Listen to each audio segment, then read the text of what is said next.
اللہ ہی اللہ کیا کرو، دکھ نہ کسی کو دیا کرو، جو دنیا کا مالک ہے نام اسی کا لیا کرو۔ اللہ ہی اللہ، اللہ ہی اللہ، اللہ ہی اللہ۔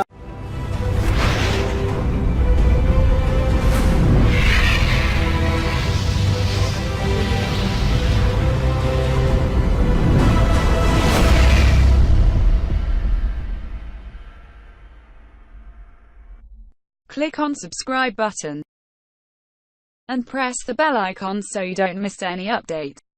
جب اپنے دل صاف رکھیں گے تو دل پھر آئینے کی مانند ہوگا، پھر اس آئینے میں دیکھیں گے تو پھر خیر ہی نظر آئے گی۔ تو جب آئینہ ہی دھندلا کر لیا تو پھر کیا دکھائی دے گا؟ اس لیے اپنے دل کو ستھرا کریں، اپنے دل کو پاک کریں، پھر اپنے دل کے آئینے میں تمہیں ہر کوئی اچھا ہی دکھائی دے گا نا۔ کس کو پتھر مارے ناصر کون پر آیا ہے، دل کے شیش محل میں ایک ایک چہرہ اپنا لگتا ہے۔ تو پھر دل مصفا ہو گیا، دل مزکا ہو گیا، تو پھر جو ہے وہ پاکیزگی ہی پاکیزگی ہے، نور ہی نور ہے۔ خشیت الہی جب بندہ مومن کے اندر اتر آتی ہے تو پھر اس کا اندر صبرنے لگ جاتا ہے۔ جہاں کوئی کیمرہ نہیں ہوتا، جہاں کوئی ایجنسی نہیں ہوتی، جہاں کوئی دیکھنے والا نہیں ہوتا، وہاں یہ خوف طاری ہوتا ہے کہ میرا رب مجھے دیکھ رہا ہے۔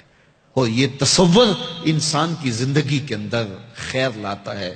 خشیت الہی باطن کو نکھارتی ہے، سجدوں میں لذت پیدا کرتی ہے، رکوع اور قیام میں سرور پیدا کرتی ہے، یہ نیتوں کے اندر خلوص اور للہیت پیدا کرتی ہے، یہ تمہارے اعمال کے اندر حسن پیدا کرے گی۔ اگر اللہ کی خشیت باطن میں نہیں ہے تو کھوکھلے عمل ہوں گے، ریا ان پر مسلط ہو جائے گی، دکھلاوا آ جائے گا، عجب آ جائے گا۔ ہم تو نماز پڑھنے لگ جائیں تو بے نمازیوں کو حقیر سمجھنے لگ جاتے ہیں۔ وہ کیسی نماز ہے جس نے ہمیں تکبر میں مبتلا کر دیا، جس نے ہمارے دماغ میں غرور بھر دیا، ہمیں لوگ بونے بونے اور چھوٹے چھوٹے دکھائی دینے لگے اگر ہم نے جو ہے وہ چند سجدے کر لیے۔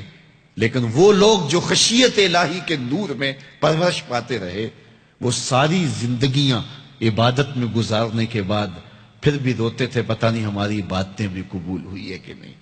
حضرت سری سکتی رضی اللہ تعالی عنہ دن میں کئی بار آئینہ دیکھتے تھے اور اپنے چہرے پہ ہاتھ پھیر کے دیکھتے تھے، کہیں میرے گناہوں کے سبب سے میرا چہرہ سیاہ تو نہیں ہو گیا۔ حضرت جنید بغدادی کے سکے ماموں لگتے ہیں، فرماتے ہیں ایک دن حضرت سری سکتی نے مجھے نصیحتیں کی، ایک نصیحت کی تو میرے پاؤں تلے سے زمین نکل گئی۔ کہنے لگے بیٹا جب میں مر جاؤں تو مجھے بغداد سے باہر دفن کرنا۔ تو میں نے کہا کہ حضرت لوگ تو بغداد میں دفن ہونے کو ترستے ہیں، تو آپ کہتے ہیں مجھے بغداد سے باہر دفن کرنا؟ تو حضرت سری سکتی رضی اللہ تعالیٰ عنہ فرمانے لگے کہ اے جنید میں ڈرتا ہوں میری بدعمالیوں کی وجہ سے بغداد کی مٹی مجھے قبول کرنے سے انکار نہ کر دے۔ یہ وہ لوگ تھے تتجافا جنوبہم عن المضاجع، جن کی کروٹیں خوف و طمع میں بستروں سے الگ رہتی تھی اور اللہ کو پکارا کرتے تھے، راتوں کی تنہائیوں میں اٹھ اٹھ کے راتوں کو آباد رکھا کرتے تھے۔ حضرت شیخ سعدی نے لکھا ہے کہ مطاف میں ایک شخص کنکروں پہ پیشانی رکھ کے رو رہا ہے اور کیا کہتا ہے، اللہ مجھے معاف کر دے نہیں تو قیامت کے دن نابینا اٹھانا، تیرا کیا تیرے بندوں کا سامنا نہیں کر پاؤں گا۔ اتنے درد سے روتا ہے کہ سینے میں دل ڈولتے ہیں۔ ایک شخص تو اپنا طواف چھوڑ کے اس کے پاس کھڑا ہو گیا تو اس کی پشت پہ ہاتھ پھیرنے لگا، حوصلہ رکھ اللہ بڑا کریم ہے، حوصلہ رکھ اللہ بڑا رحیم ہے، اور اس کو تسلی دینے لگا۔ اور وہ اتنے درد سے روتا ہے، اس کی چیخیں سنی نہیں جاتی، مطاف کے کنکروں پہ اس کے آنسو گرتے ہیں اور کہتا ہے اے اللہ مجھے معاف کر دے نہیں تو نابینا اٹھانا، تیرا سامنا تو بڑی دور کی بات، تیرے بندوں کا سامنا نہیں کر پاؤں گا۔ تو اس شخص نے طواف چھوڑ دیا اور اس کو تسلی دینے لگا۔ تھوڑی دیر کے بعد وہ شخص جانے لگا، چہرے پہ اس نے پردہ اڑا ہوا تھا۔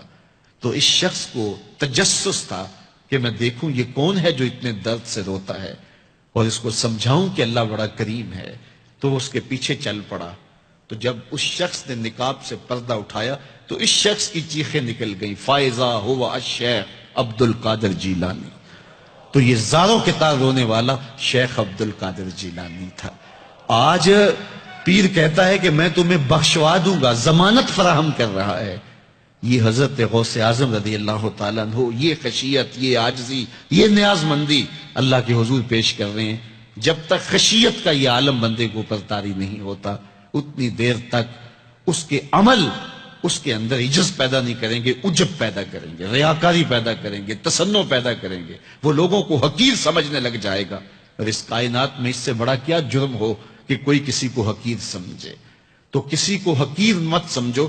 اپنے اعمال کا کیا یقین ہے کہ وہ قبول ہوئے ہیں کہ نہیں ہوئے.